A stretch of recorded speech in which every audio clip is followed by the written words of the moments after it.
ಒಬ್ಬ ಅಧಮ, ಅವಿವೇಕಿ, ಮಾನಗೆಟ್ಟ, ಸ್ವಾಭಿಮಾನವಿಲ್ಲದಿರುವಂತಹ ಜನಪ್ರತಿನಿಧಿ ಮಾಡಿದಂತಹ ನೀಚ ಕಾರ್ಯದ ಖಂಡನೆಗೋಸ್ಕರ ನಾವೆಲ್ಲರೂ ಕೂಡ ಇವತ್ತು ಇಳಿದು ಇಲ್ಲಿ ಬಂದಿರುವಂಥದ್ದು.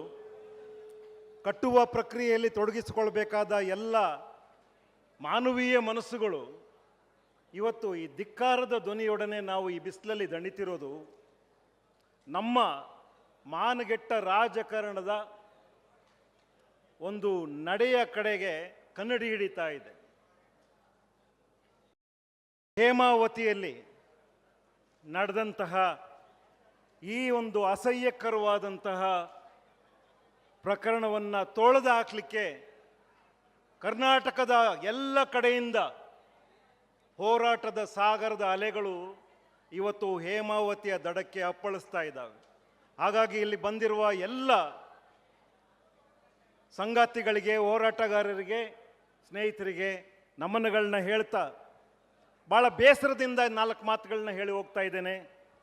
ಇಲ್ಲಿ ಈ ಒಂದು ಸಾಗರದ ಅಲೆಗಳನ್ನು ನಿಕೃಷ್ಟವಾಗಿ ಕಾಣುವಂಥ ಕೆಲಸವನ್ನು ರಾಜ್ಯ ಸರ್ಕಾರ ಆಗಲಿ ಅಥವಾ ನಮ್ಮ ಕೇಂದ್ರ ಸರ್ಕಾರ ಆಗಲಿ ಮಾಡಿಕೊಡ್ದು. ಇದೊಂದು ಎಚ್ಚರಿಕೆಯ ಗಂಟೆಯನ್ನು ನಾವು ಇಲ್ಲಿ ಬಾರಿಸ್ಲಿಕ್ಕೋಸ್ಕರ ಇವತ್ತು ಹಾಸನದಲ್ಲಿ ನಾವು ಇವತ್ತು ಸೇರಿದ್ದೇವೆ.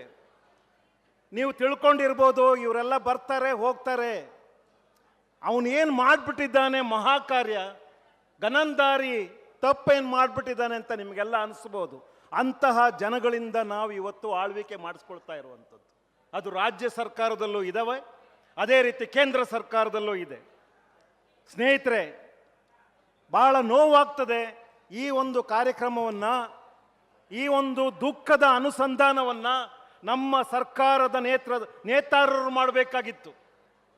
ಈ ಒಂದು ಕೊಳೆಯನ್ನು ತೊಳೆಯುವ ಕೆಲಸವನ್ನು ನಮ್ಮ ಸರ್ಕಾರ ಮಾಡಬೇಕಾಗಿತ್ತು. ಸರ್ಕಾರ ಅಂದರೆ ನನ್ನ ಸೇವಕ ಮಾಡಬೇಕಾದ ಕೆಲಸವನ್ನು ದೊರೆಗಳು ಮಾಡಲಿಕ್ಕೆ ಬಂದಿದ್ದಾರೆ. ಇವತ್ತು ಮತದಾರನೊಬ್ಬನ ದುಃಖವನ್ನು ಅರ್ಥ ಮಾಡಿಕೊಳ್ಳದೆ ಆತ ಹಾಕಿದ ಮತಭಿಕ್ಷೆಯಲ್ಲಿ ಮೇಲಕ್ಕೆ ಬಂದಂತಹ ಈ ಅಧಮರು ನಮ್ಮನ್ನು ಆಳ್ತಾ ಇರುವಂಥದ್ದು ತಮ್ಮ ನೀಚ ಕಾರ್ಯಗಳ ಮೂಲಕ.